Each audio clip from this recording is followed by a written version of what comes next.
please rekomen buku tentang seniman Renaissance. Buku seniman Renaissance.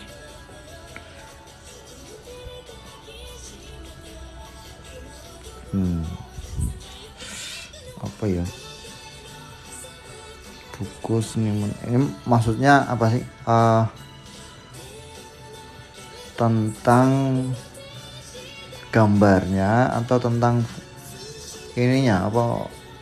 Kan ada ini kan buku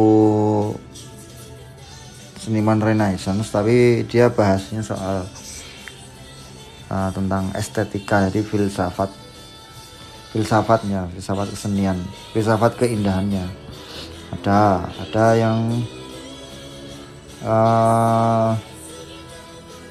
tentang pemikiran hakikat itu ada.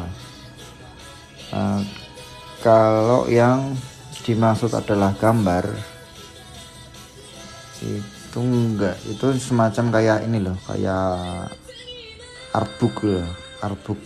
Misalnya ada film Lord of the Ring ya kan, biasanya ngeluarin artbook untuk dijual ya, kayak gitu biasanya. Kalau aku punya cuma satu, kena banjir tapi nggak berani buka, namanya Gainsborough.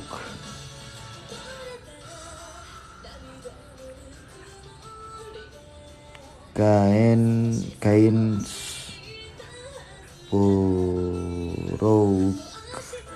kalau nggak salah tulisannya gini, Gainsborough. Bukuku ini nggak beli, dikasih teman. Sejarahnya tuh bukunya itu dari hasil yang tidak ya. Jadi kayaknya waktu tahun 98 dulu temanku itu ikut-ikutan ini loh, penjarahan tahun 98 kan, huru-hara tahun 98. Buku ini didapatnya dari yang toko elektronik. Temanku jarah buku, bukan jarah elektronik. Dia nggak tahu buat apa. Diliatin ke aku, langsung disuruh bawa aja.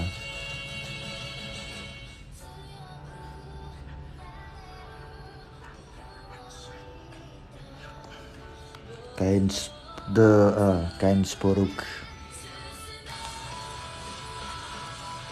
Apa dulu lulusan seni bang ya? Oh iya, tentu iya. Semua tentang bagaimana seni di masa itu. Waduh, kalau semuanya terlalu holistik ya, kayak apa namanya, bahas soal perkembangan. Ada yang soal, saya punya buku apa ya, buku di rak sana ya, tak tinggal kelamaan nyarinya. Renaissance yo seperti filsafat pemikiran Plato ada. Kalau enggak biasanya di ini itu terpenggal-penggal biasanya, karena buku-buku tentang abad pertengahan itu masuknya nanti di data sejarah. Data sejarah tuh biasanya dimanfaatkan oleh arkeolog, dan lain-lain sebagainya. Masuknya relik lah, maksudnya, karena itu induk teori, jadi bukan terapan. Induk teori yang harus diadaptasi ke pemikiran modern ya. Kalau di disempal di bagian-bagian yang biasanya dijadikan, itu kan biasanya jadikan rujukan gitu loh, jadikan rujukan untuk menemukan suatu pemikiran filsafat, entah itu filsafat kesenian atau filsafat kebudayaan, yang tuntutannya di wilayah pemikiran modern atau filsafat modern.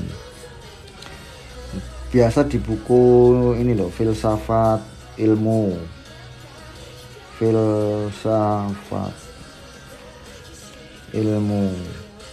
atau di buku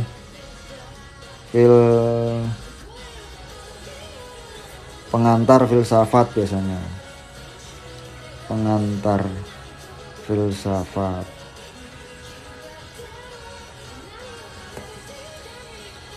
Atau apa lah, banyak lah, banyak kok.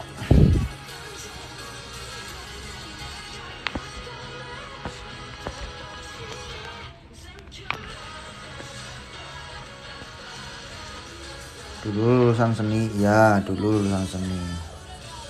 Ini layar namanya Wacom Pen Display, Wacom One.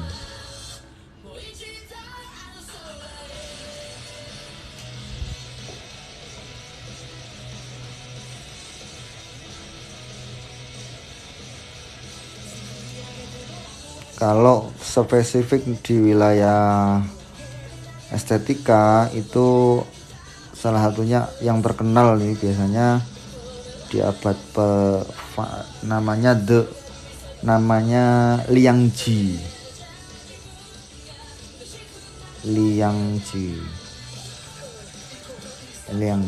Nah, ini tentang filsafat kesenian, tapi dari sudutnya Liang Ji, karena setiap tokoh pemikir itu beda-beda, nanti pendapatnya akan beda-beda, bukan salah atau benar, tapi ya inilah apa, setiap ilmuwan punya perenungan sendiri, punya temuan sendiri, karena mereka terus belajar terus meneliti dan sebagainya. Itu nyambung komputer ya, iya ini nyambung ke komputer, tidak seperti iPad. Kalau iPad kan ini kan instan kan, langsung kayak HP gede kan.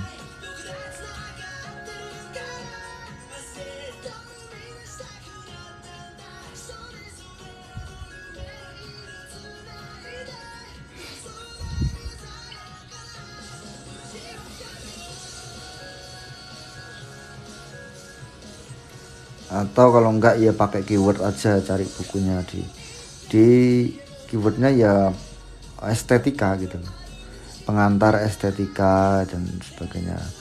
Estetika itu kan kalau zaman sekarang banyak yang pakai istilah itu kan, estetika itu keindahan, tapi sebetulnya di induknya, di asalnya itu ya estetika ya filsafat keindahan, jadi kata lain dari filsafat keindahan. Jadi nanti biasanya membahas soal estetika, jadi persoalan estetika. Contohnya apa itu keindahan? Cuma pertanyaan itu ya. Saya anak kecil. Apa itu keindahan? Bagaimana keindahan, kayak gitu. Untuk menjawab apa itu keindahan aja itu sudah tugas yang berat sebenarnya bagi seorang filosof ya, tugas yang berat, karena untuk mendefinisikan itu kan perlu data yang banyak, seperti untuk wilayah misalnya wilayah Jawa Barat, orang Sunda gitu kan, pasti punya pandangan estetika atau keindahan yang berbeda. Lelucon itu kan termasuk estetika, kayak apa ya, kayak mungkin orang yang lahirnya tahun 60 tahun 60 tahun 50 mendengar stand up komedi itu kan dia nggak nyambung, karena pandangannya tentang lawak itu sangat berbeda. Itu kan karena persepsi lah, macam-macam nanti ya, semacam itulah filsafat keindahan.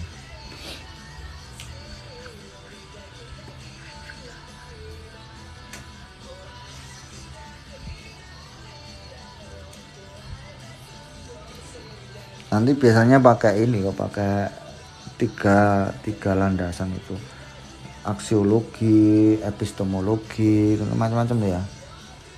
Dasarnya sama sih. Cuma persoalannya kalau di estetika itu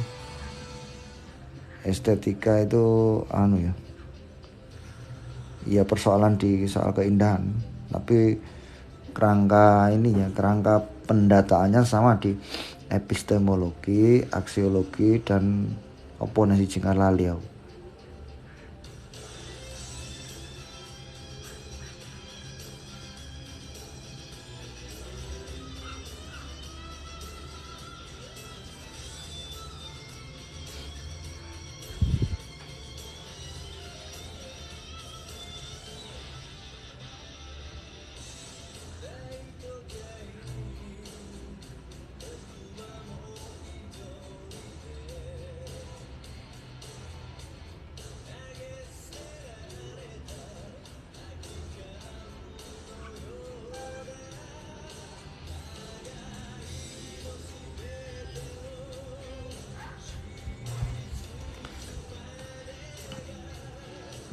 Kalau zaman abad pertengahan seperti Renaissance itu kan abad pertengahan kan, Renaissance itu juga punya filsafat tersendiri ketimbang ya dasar analisisnya tetap dari Plato, Aristoteles itu ya, dan muridnya Plato, muridnya Aristoteles ya. Kalau filsafat keindahan, estetika di zaman Renaissance itu masuk estetika atau filsafat keindahan dunia barat. Ada juga filsafat keindahan dunia timur. Nanti itu yang menjelaskan banyak soal itu di bukunya almarhum Profesor Dr. Sony Kartika atau Sudarsono. Jadi Profesor Sudarsono yang menulis buku soal ya benar estetika, tapi yang menulis orang Indonesia, Profesor Sudarsono Sony Kartika. Itu menjelaskan perbedaan, jadi membantu sekali untuk memahami soal keindahan berdasarkan metodologi perbandingan ya. Jadi diajak untuk membandingkan bagaimana ciri-ciri hakikat keindahan kesenian di belahan dunia barat dan ya, hakikat kesenian di dunia timur itu sangat berbeda. Kalau hakikat keindahan di dunia barat itu tentang semuanya berlandaskan kejeniusan. Jadi hakikatnya senian barat itu kejeniusan. Jadi misalkan tetapi kalau di belahan dunia timur itu kesempurnaan. Jadi sangat berbeda. Mungkin bagi yang referensi bahasanya sedikit atau selain daripada itu paling akan ini loh. Bedanya banyak tuh apanya gitu. Kesempurnaan dan kejeniusan itu sangat berbeda ya. Jadi kalau kejeniusan itu misalnya kalau membuat patung ya, patungnya semirip mungkin dengan aslinya. Jadi yang ditunjukkan itu skill kejeniusannya itu loh. Wah, ini pemberitahuan join banyak banget sampai mungkin ada pertanyaan yang ketutup ya. Enggak tahu. Assalamualaikum Agus Setiawan. Waalaikumsalam. Agus apa? Siapa nih? Business family. Salam. Waalaikumsalam.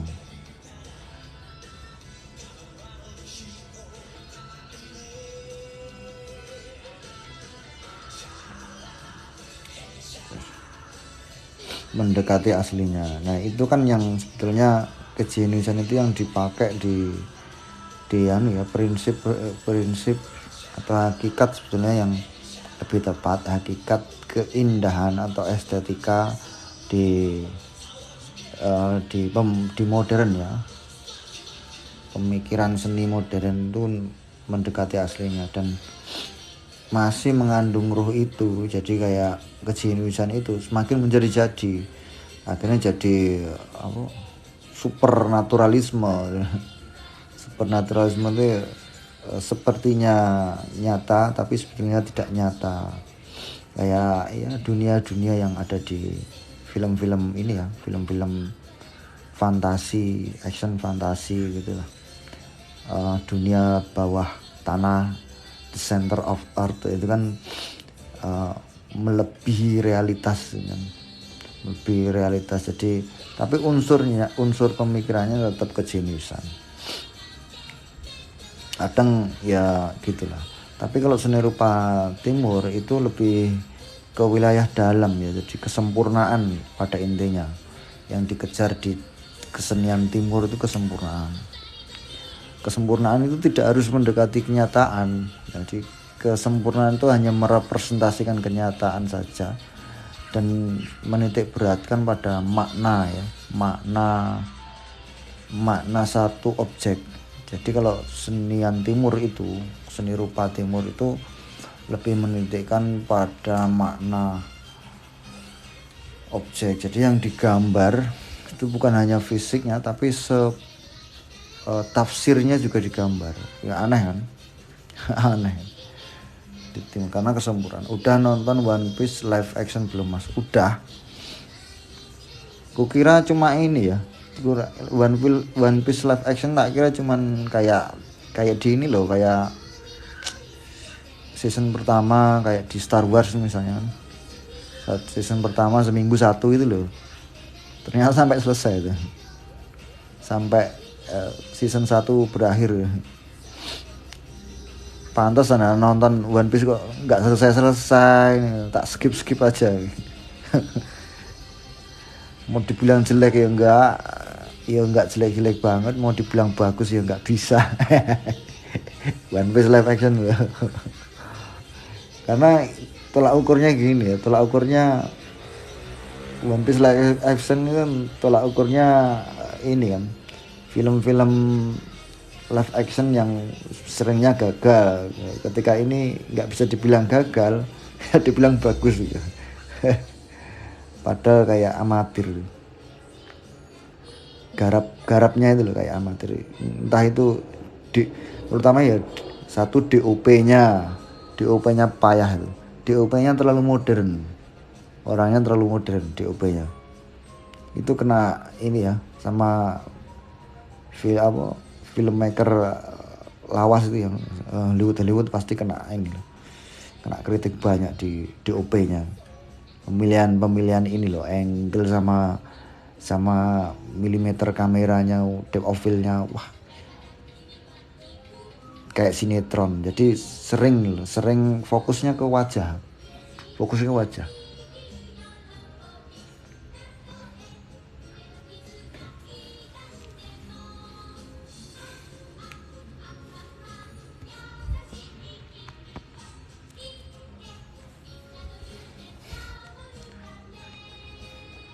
Actionnya terus ini ya, sama mungkin bagian apa sih itu yang ngarahkan skenario itu, ngarahkan koreo itu apa ya, siapa ya, bagian apa itu, koreografi atau sutradaranya di One Piece itu juga kurang banget. Kayak teknik-teknik di teater gitu kayak nggak ada, kayak teknik pemunculan gitu loh. Misalnya kayak film The Flash. Waktu Batman muncul itu kan ada teknik pemunculan yang biar terkesan bukan hanya elegan tapi terkesan mahal gitu. Terkesan sangat wah gitu loh. Tidak biasa, kok jarang dijumpai di One Piece live action.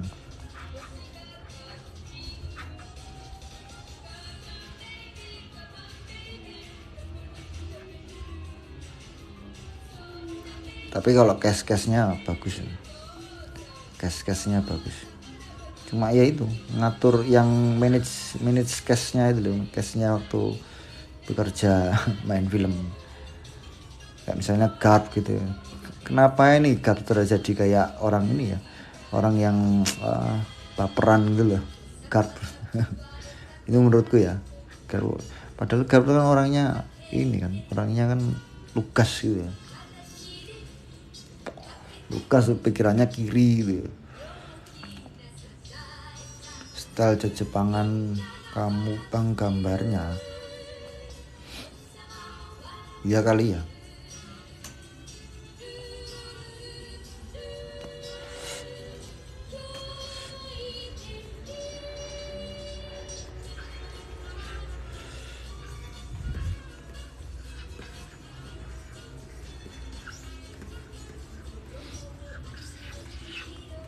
Bagi yang mau tanya-tanya soal teknik-teknik gambar atau apa, silahkan aja biar ada pembicaraan yang sesuai lah sama masing-masing yang nonton ini. Ya mungkin tak awali dari gambar mata ya. Gambar mata paling basic biasanya yang baru belajar gambar biasanya dikasih cara yang seperti ini ya.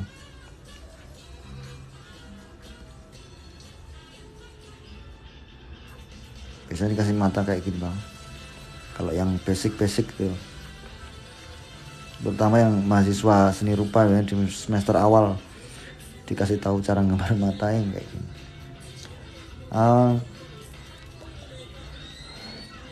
Mungkin akan lebih mudah untuk memahami guys mata ini dengan bentuk bola ya, bentuk bola. Ini nanti silahkan bolanya mau dibayangkan dari sudut pandang yang mana silahkan. Ya, bola ini kan punya ini nanti, punya 2 seret. Nah kayak gini.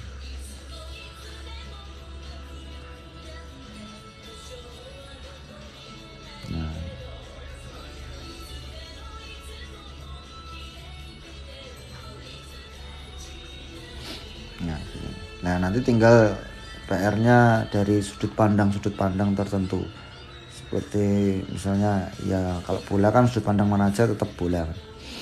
Sudut pandangnya misalnya dari sisi ini ya, dari sisi atas misalnya. Nah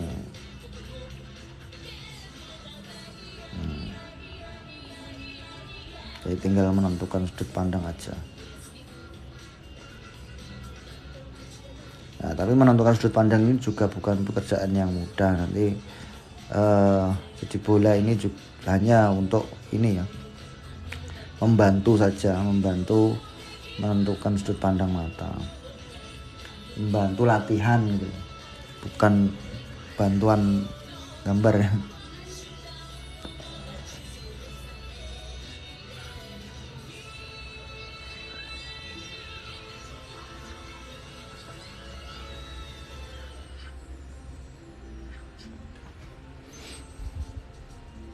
Terus dari samping misalnya, dari samping.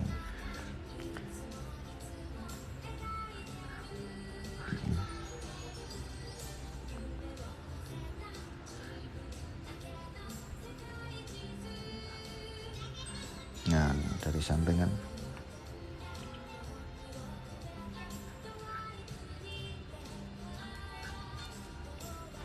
Ya nanti mungkin PR-nya tersisa tinggal pengaplikasian. Jadi pengaplikasian ke wajah itu biasanya harus tahu jaraknya antara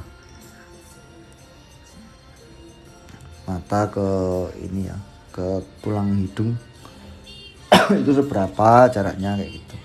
Jawabannya hanya di tengkorak. Sebenarnya yang mau ekspor di gambar kepala atau wajah itu harus ngerti soal tengkorak.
Tuh, sudah tidak ada yang kosong.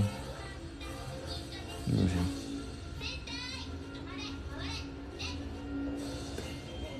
Oh, ini yang kemarin. Ganti warna oranye lah sekali.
Perspektif Mas kurang paham. Perspektif. Ya kalau perspektif sebetulnya justru mudah. Yang susah itu menerapkan perspektifnya pada objek yang kita gambar. Materi-materi perspektif kan biasanya dipenuhi dengan teorinya. Jadi kerangka perspektifnya seperti 1 titik, 2 titik, 3 titik itu kan, itu nggak usah dijelaskan.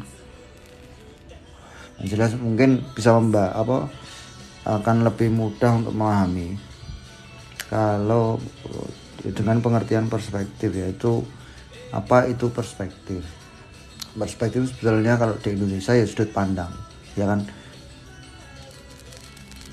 Tapi ada satu pandangan dari ini Scott McCloud namanya, itu yang biasa bikin komik Amerika. Scott McCloud itu mendefinisikan perspektif itu menjadi menggambar bidang 3D di atas 2D. Itu aja ya, simpel kan, menggambar 3D di atas 2D. Ini kan flat 2D ya kan, sedangkan yang kita gambari harusnya 3D. Berarti harus ada prinsip ini ya, prinsip jauh dekat lah, gampang. Prinsip jauh dekat ini kan kalau misalnya tabung ya, yang paling dekat ya akan membesar gitu. Udah sesimpel itu aja.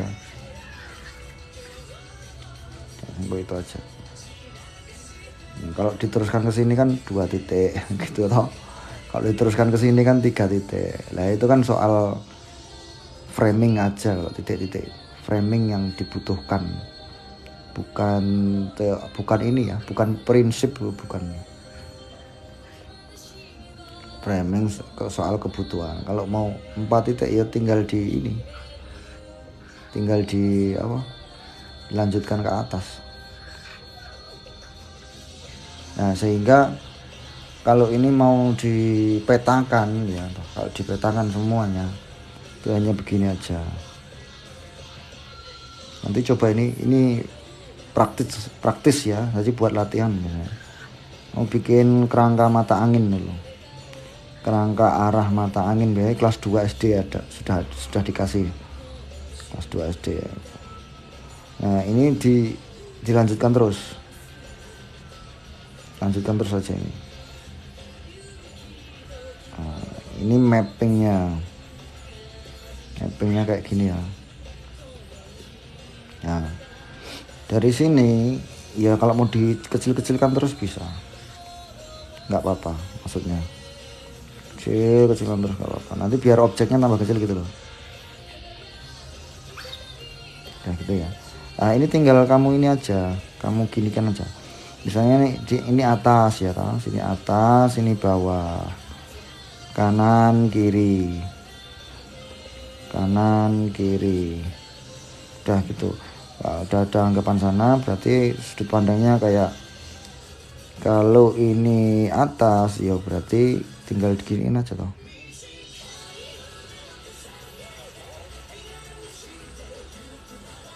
Nah ini ngikut ke sini, ini ikut ke sini, ini ikut ke sini, ini ada garis-garisnya tadi. Nah kalau yang dari bawah ini tinggal ngikut nih. Oh, tinggal ikut ini aja, nanti paham sendiri.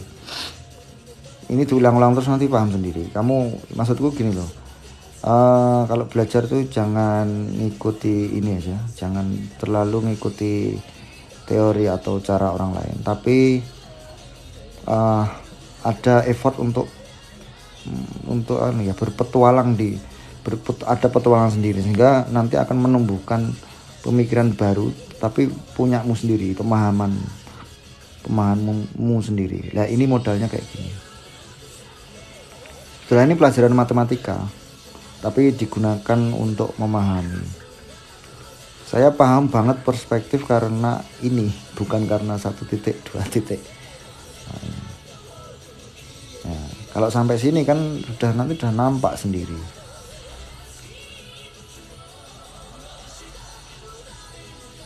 Nampak sendiri. Ya toh? Nah, perkara 1 titik 2 titik kan tinggal kita pandangannya. Ini tinggal neruskan ini sebetulnya. Tinggal neruskan ini. Ya toh? Jadi satu lagi. Nah, ini kalau diteruskan kan jadinya gini kan. Maaf ya, satu pertanyaan jawabannya lama, jawabannya terlalu, sehingga pertanyaan yang setelahnya jadi ini ya, jadi lama juga jawabnya.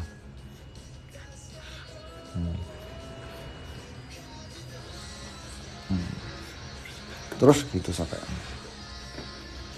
Terus kalau mau disederhanakan lagi nanti untuk pemfokusan bisa tinggal nih. Nah ini apa ini? Ini garis horizontal ya. Garis horizontal emang benar. Tapi ini horizon. Ini matahari itu loh. Ini laut kayak gitu. Nah, maksudnya garis horizon itu. Biasanya ini penting. Jadi untuk menentukan atas bawah. Terus titik 1 sini untuk menentukan framingnya dari mana gitu. Kalau menentukan framingnya dari mana tinggal kita latihan tanpa garis pembantu ya, tanpa garis bantu.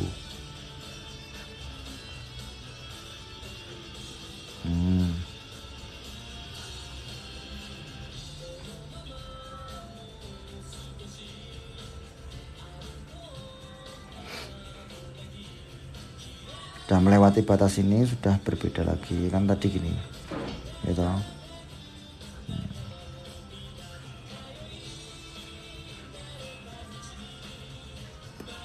Ya nanti silahkan berpetualang. Nah semakin mendekati horizontal berarti semakin sejajar ya, semakin sejajar dengan horizontal.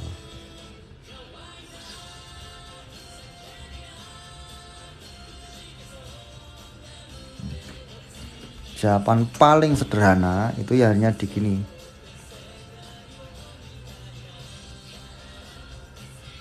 Di kubus ini. Nah, ini kan ini tengah. Nah, nanti pengaplikasiannya ini digunakannya untuk apa sih gitu loh. Untuk apa? Yaitu untuk membangun 3D di atas 2D itu tadi. Nah, misalnya kotak ini sudah untuk menentukan ini. Misalnya untuk gambar wajah kepala manusia gitu ya. Nah, kan kalau ada hukum perspektifnya ini, hukum ini ya, sebenarnya kalau dibilang hukum perspektif juga enggak pas, karena perspektif kan sudut pandang.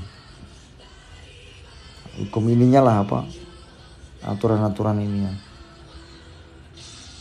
Yo kan tinggal udah kan. Nah, gitu. Ini paling simpel. Nah, nanti yang lagi misal contoh yang lain. Ini di atas horizon. Di atas horizon yang bagian bawah harus kena ya berarti.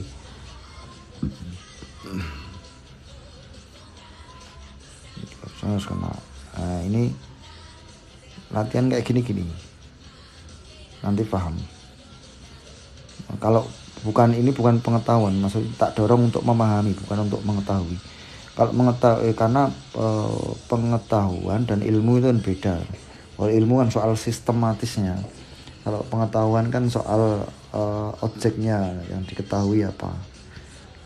Nah, ini kalau sudah begini, nanti kan tinggal kita pakai untuk misalnya ya kepala itu tadi. Kalau yang lebih kompleks, ya kan, ini tinggal nurut aja ini sama ini gitu. Terus bibir ya tau, bibir tinggal nganut itu aja, ikut garis-garis simetris ini.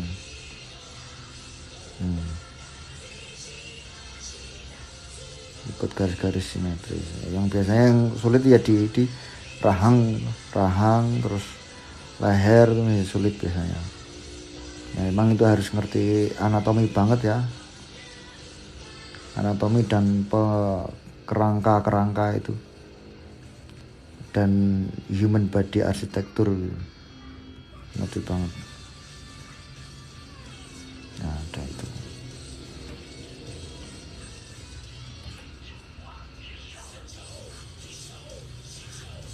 Nah, fungsinya kan untuk kayak gini-gini. Nanti ini dilatih terus sampai di ini ya, di perspektif yang beragam.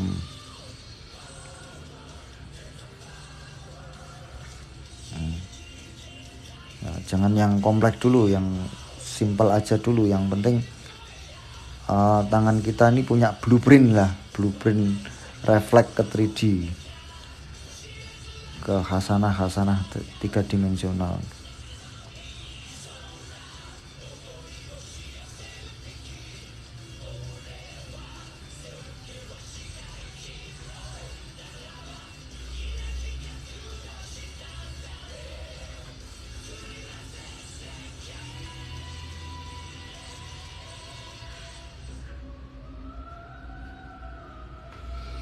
Nah, kayak gitu-gitu. Fungsi pencetan di pen itu apa Om? Ini option lah, klik kanan lah. Kalau di mouse klik kanan. Perspektif Mas, anatomi hewan Mas. Kalau anatomi hewan sebenarnya kuncinya tetap human ini ya, human drawing ya. Tapi kalau mau belajar soal hewan, coba gambar hewan satu aja. Misalnya kucing atau kambing atau kuda. Salah satu kesukaannya mana? Atau naga boleh juga. Misalnya kalau kita mau gambar hewan kan banyak kan, ya kan, hewan banyak. Tapi ada tekniknya, strateginya supaya bisa gambar satu hewan, tapi untuk banyak hewan sejenis. Misalnya harimau, ya kan. Nah, harimau kan ini ada moncong, ada terdiri dari mulutnya, terus ya congor lah kalau di daerah Jawa ya, bahasa Jawa ya congor teradaptasi di ini ya, di makanan jadi rujak cingur ya, rujak congor. Nah itu.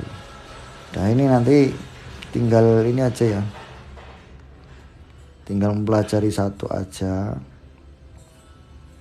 Nah biasanya matanya agak beda nih dengan mata manusia gitu.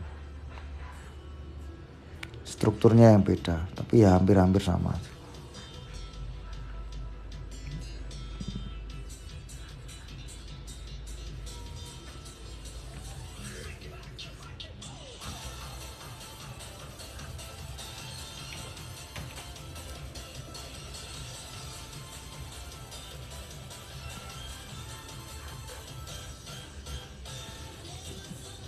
matanya biasanya gitu. Nah terus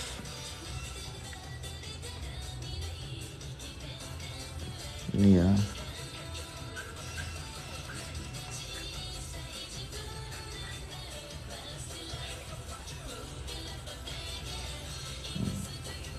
nah ini kalau ditranslate ke bentuk yang sederhana itu terdirinya tabung gini loh gitu. Ini bola terus tabung terus ya bola lagi gitu. Ini nanti untuk apa aja, apa ya hewan sejenis inilah bisa. Ini bisa jadi naga, misalnya Kaido.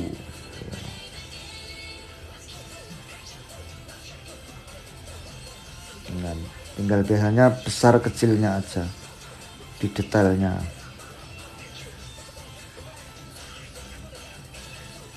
Naga.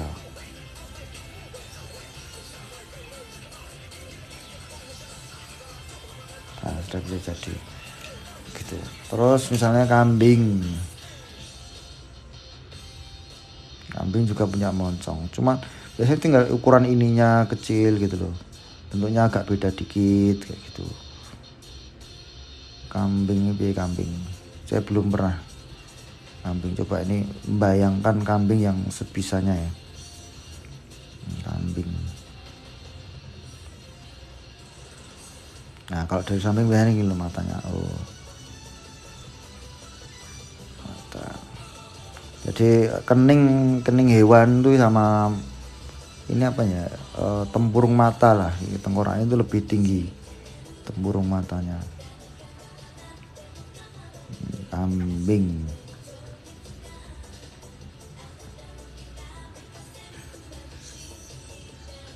Nah ada kan lingkaran gitu, lingkaran atau bola, tabung, baru lingkaran lagi. Udah itu aja. Nanti buat kerbau misalnya.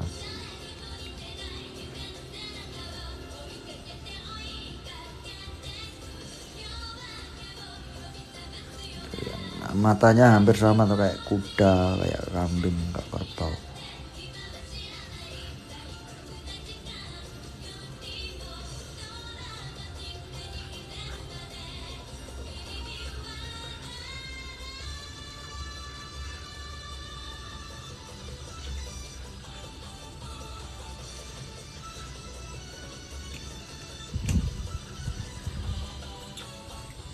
Gitulah guys pokoknya.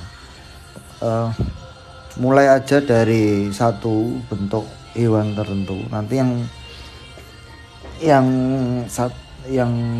hewan-hewan lain tuh bisa lebih mudah. Lah satu hewan ini kuncinya di ini, kalau udah ngerti yang anatomi manusia atau struktur manusia itu ya lebih gampang. Ini kalau kepala ya. Nanti kalau biasanya kalau setelah leher atau itu ya tetap sama, hampir sama lah gitu. Biasanya ada setelah leher itu ada daging yang kerlipet gitu, daging terlipat sebelum daging dada. Jadi antara daging dada sama kaki misalnya. Nah, itu kalau di manusia ya namanya cengel kayaknya.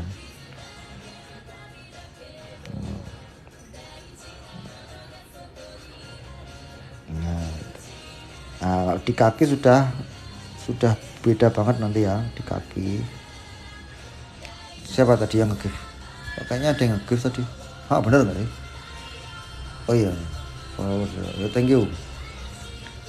Spek PC-nya MacBook Pro 2019. Asal pundi Mas? Asal Solo.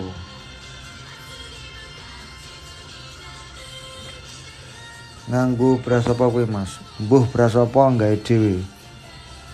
Jadi aku nggawe dhewe dadi gak ngerti beras apa ya toh. Do you often using reference? No. I did not using reference. Asal pundi Mas? Asal Solo. Spek PC masih MacBook Pro 2019. Sampai sekarang belum ganti. Lo pakai MacBook tuh awet ya, Bos. Nggak pernah masalah. Ini aplikasinya dari seminggu yang lalu juga belum tak tutup. Cuma silent nanti di sleep aja ini. Kalau pakai Windows kebanyakan masalah.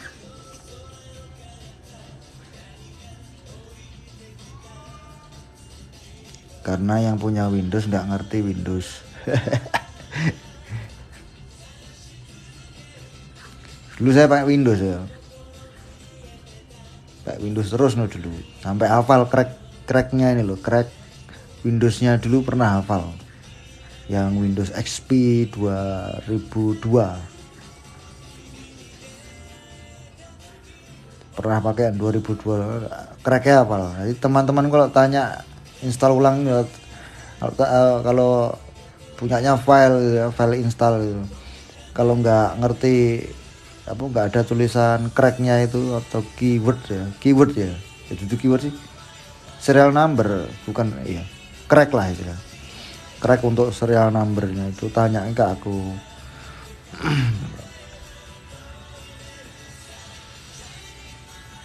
Pakai yang Windows 8, Windows 7, 8 tuh udah males ya. Udah males ngafalin crack segala. Dan selalu bermasalah. Entah apalah RAM-nya apa gitu. Atau di registrinya ini kalau sudah masalah itu sudah libur kerja. Ngapa-ngapain libur ya, karena waktunya habis untuk ini loh, untuk benahi komputer. Ya benahi sendiri aku dulu. Sampai sekarang kalau ada masalah tak benahi sendiri dulu. Jangan-jangan nggak pakai bayar gitu loh. Soalnya pernah ya. Gawe crack pernah kena hack gak Mas? Gawe. Aku orang gawe crack. Cuma ngafal nih crack ya. Aku itu ahli nih gue toh. Lek digawe pekerjaan Mac enak Mas. Lek sampingan buat game enak gawe Windows. Iya sih, nek game mau apa enak Windows karena upgrade-nya gampang ya. Tapi nggak kerja emang Windows. Kok Windows? Kerja ya emang ini ya MacBook Pro. Jadi selama bekerja dengan MacBook Pro ini 2019 sampai sekarang belum pernah ada masalah. Masalahnya paling ini memori hard disk loh. Itu paling kadang-kadang sistem ininya loh kan, kalau di MacBook kan sistemnya itu dilaporkan ada misalnya kegagalan sistem apa, error apa, itu dilaporkan sehingga memperbanyak file-file kayak file registry lah di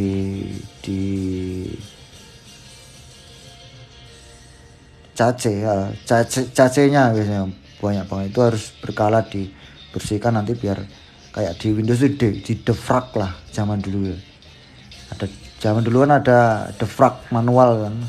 Sekarang kan Windows sekarang kayaknya otomatis ya. Otomatis defrag.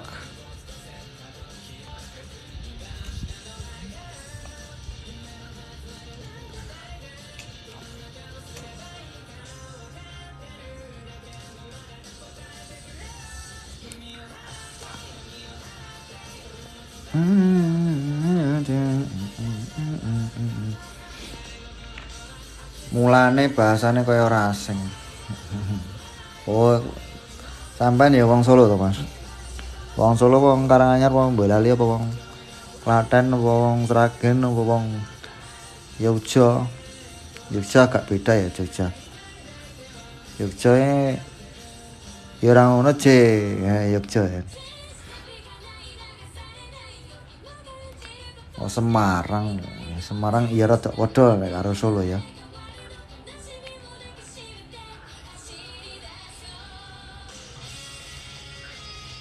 Nganggo logat Jawa Timuran. Beyo. Nek Jawa Timur ini. Iya. Karo mangsamu iki peleme mbahmu apa? Gawedi ya. Gawedine sak mbuh-mbuh. Hei. Pah.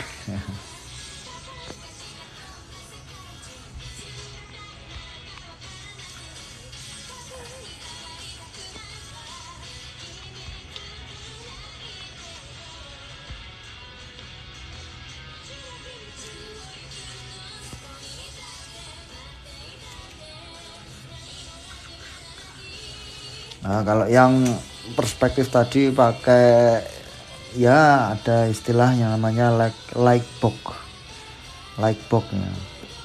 Kasih tahu ini untuk nguji ya, untuk nguji atau untuk mengoreksi lah, ngoreksi apa ya, pakai like box. Jadi ambil satu sudut perspektif di dalam satu bentuk box ya. Nah, box.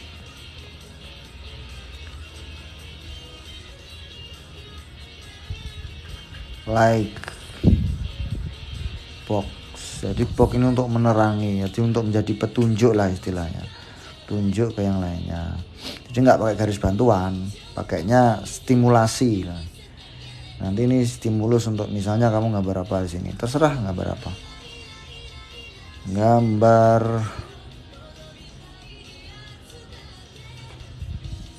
bingung gambar apa gitu.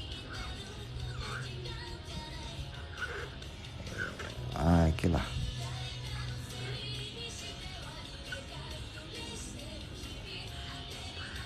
Ini gambarnya ini nanti berdasarkan ini.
Ya sekitar itulah. Itu ya. Angel toh. Angel.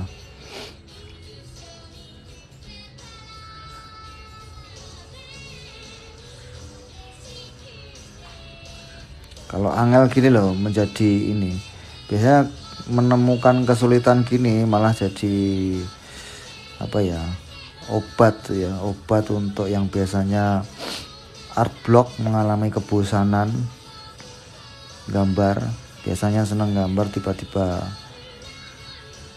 nggak gambar lagi gitu kan, biasanya jadi sering tuh pertanyaan kayak gitu.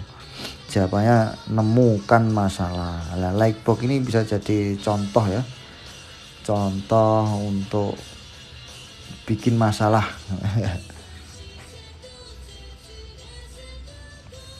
Nah ini menurut ini.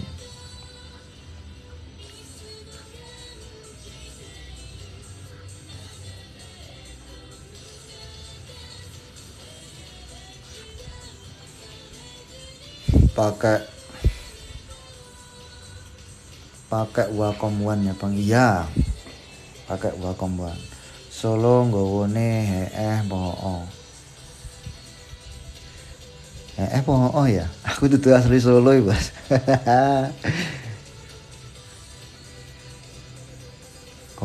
Ya paham kabeh to nek Solo. Ngono.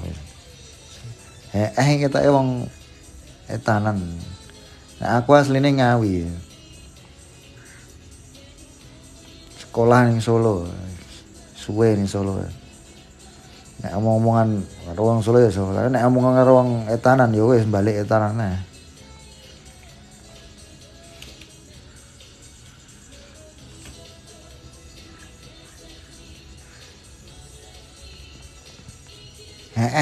Nek Solo. Iya, Solo hooh ding, hooh. Hooh. Hooh terus diwehi pertanyaan ben. Apa iya mesti ngono kuwi. Mesti diomongi tekok apa iya. Wong etanan wong asik mah. Ya genah no. Nyat luwih gayeng wong etanan ya. Omongane memuaskan, nek ngomongnya puas ya. Omongane mantep.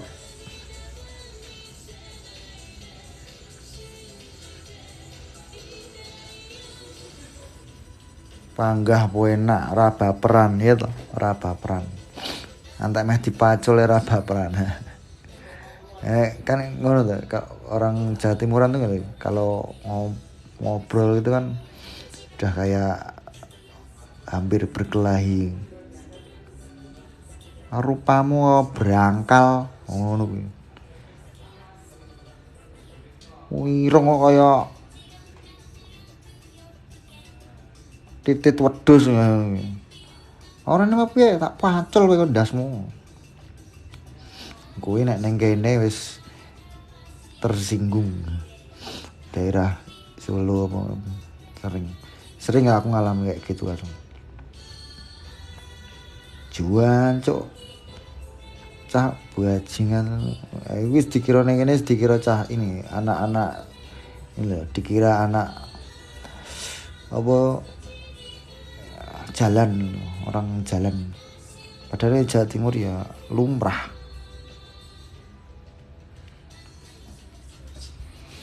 Marai kekel nek etan lagi debat. Tapi aku ning Jogja ra iso ngegas, Mas. Ya iya padha ning Solo ra iso ngegas. Lah aku ki ning Solo iki terkenal dikira wong galak. Mergo lek ngomong buanter terus apa nganggo wis kaya wong nesu lah, dikira wong nesu. Angger ngomong karo wong kene iki anu arep hati-hati wis kadung cetakan lahir lha piye serba kleru gitu. Serba kleru kuwi. Sepil APK yo. Jendo gumun.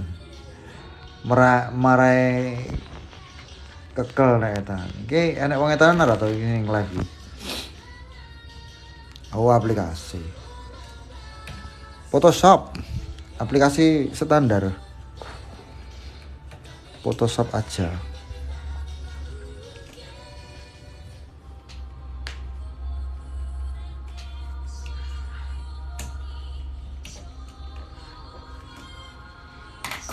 Jando gumun. Ya iya to. Gumun. Nek ngeti yo ngono kuwi, nek ngeti ndo gumun. Iya anu. Anu. Kayang. Tapi nek omongan langsung orang gumun neh. Tersinggung. Nek omongan langsung nek ra wedi tersinggung balik nesu.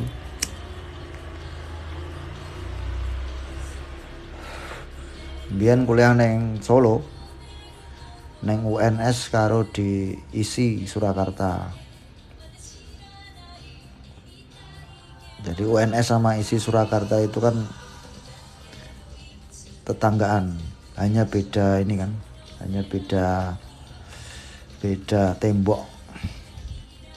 Kalau Jumatan biasanya di ISI. Setelah lulus sekolahnya di ISI.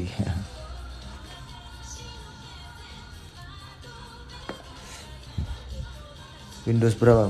Bukan Windows, MacBook Pro. Saya nggak pakai Windows ya, karena bukan gamer. Aku tahu ketemu orang nganjuk langsung sak frekuensi. Lah ya apa?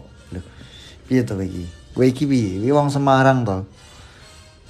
Aslimu ngendi di Semarang mesti Jepara apa endi? Padahal yo Jepara jenenge ngegas-ngegas ya.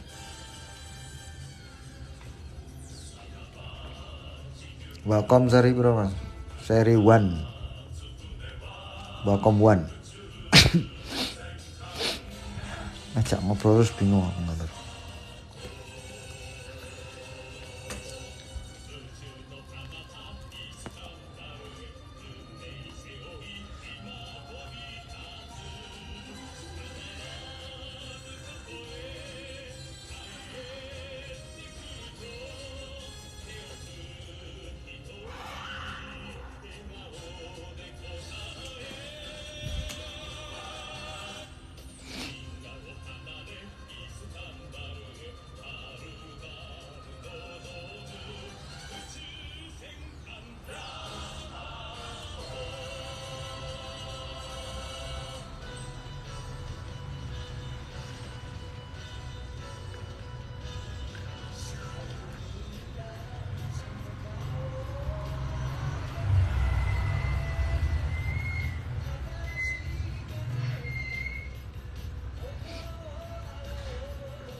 Tapi nek ngomong wetanan penak, Mas. Yang penak ngomong wetanan. Jadi terwakilkan. Nah, nek Solo Jogja itu kan misalnya gede gitu. Ya wes gede banget. Tapi kalau nek etanan kan kuwi misalnya asune gede ya gak apa tergambar nek etanan ya. Gedene sepiro iki tergambar. Asune gede banget. Asune gawedene pol. Iya, enak asu gedene sak gajah ngono itu. Itu kan kayak yang diungkapkan kan bukan anu kan. Yang diungkapkan tuh enggak hanya informasinya tapi apa ya perasaan ini melu terungkap gitu. Perasaannya tuh diberitahu gitu, kasih tahu juga.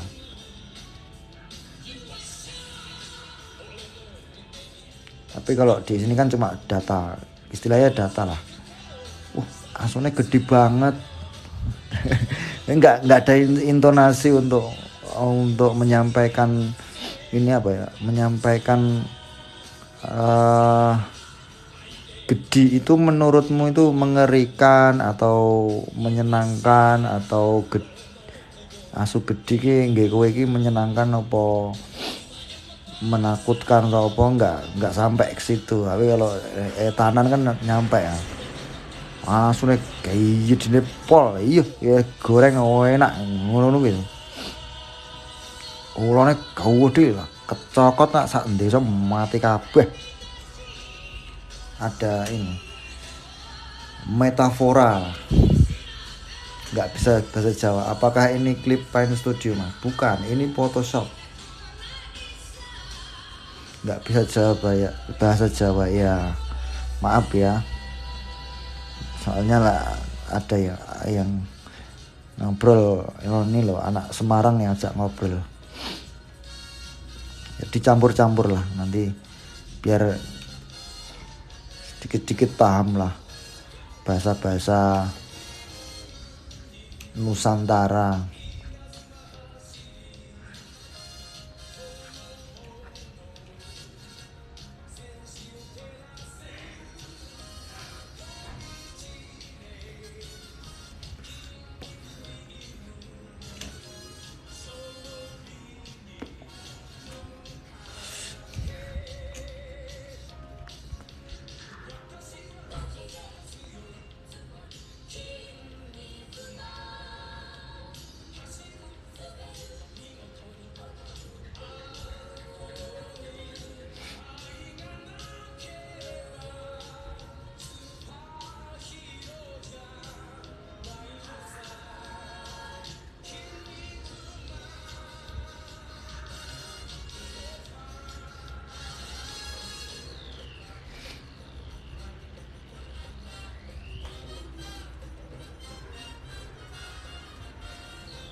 Wah, kena peringatan toh. Oh.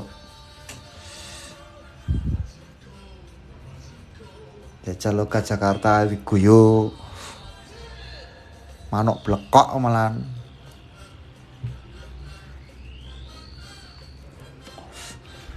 Pokoknya nek ra ning kono ning gone logate wagu.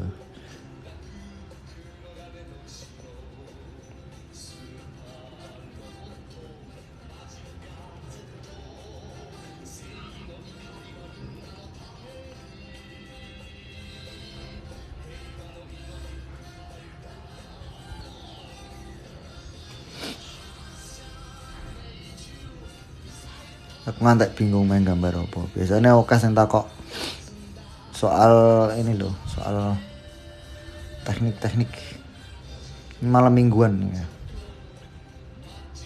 Aduh, malam mingguan aja.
Kayaknya asik ya, bahas anatomi robot. Pengalaman lu gambar robot itu kan posturnya nggak kayak manusia, dilebih-lebihkan.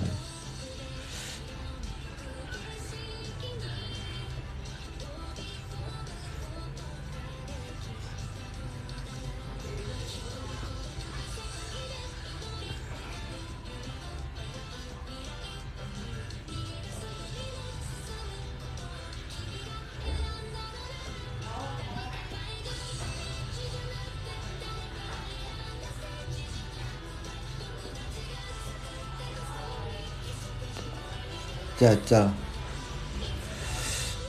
robot mas, yo nambah wae komen gue sehati kita ya.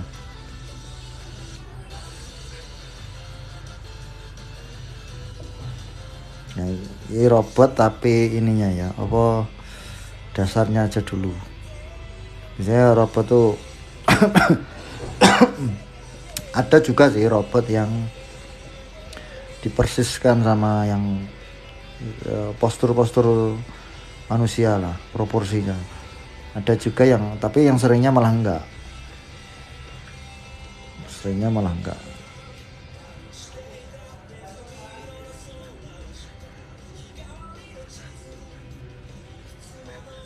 Susah ya.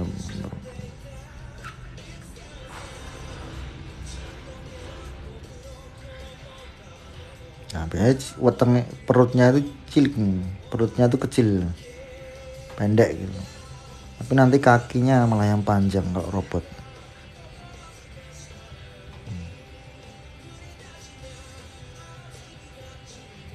Sampai paha ini biasanya seproporsi manusia.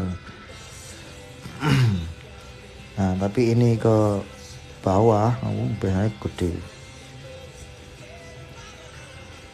Robot.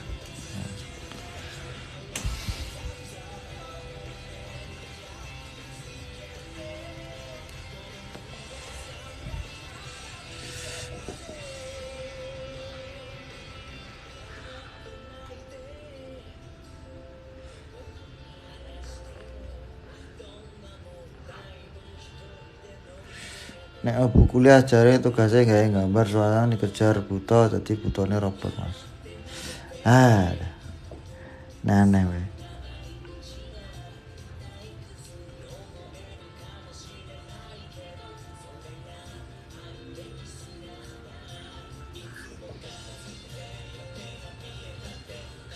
kok jadi males ya, bingung main gambar apa. Ya udah, kita akhiri aja live malam ini.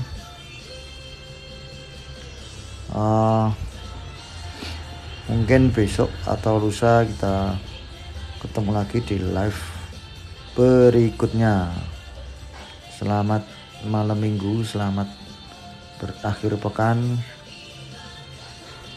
Semoga sehat selalu, berkah selalu, ayam tentrem bersama keluarga. Assalamualaikum.